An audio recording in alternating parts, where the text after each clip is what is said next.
आज आपण पाहतो का यावर्षीचा शेतकरी पूर्ण हलालदिल झालेला आहे। मोठ्या प्रमाणात पावसामुळे शेती पिकाचं मोठ्या प्रमाणात असं यावर्षी या सालामध्ये नुकसान झालेलं आहे। सोयाबीन पीक आणि कपाशी या दोन्ही पिकाचं यावर्षी शेतकऱ्याला त्याच्यामधून काही उत्पन्न मिळालेलं नाही। शेती हे यावर्षी सोयाबीन आणि कपाशीची पूर्ण प्रमाणात घाट्यात आहे।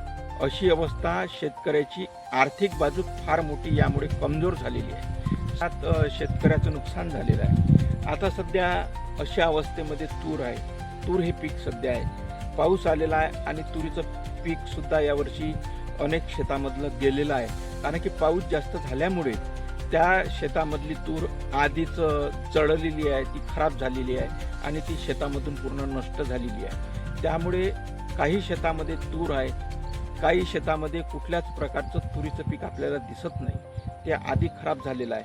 आज पावसामुळे पाऊस आला, त्याच्यामुळे तुरीचं पीक ज्या शेतामध्ये आहे त्या शेतामधली परिस्थिती सध्या थोडी चांगली आहे। सध्या शेतामध्ये पाहिलं तर तूर हे पीक आहे। काही शेतामध्ये तुरीचं पीक पाहायला मिळतं।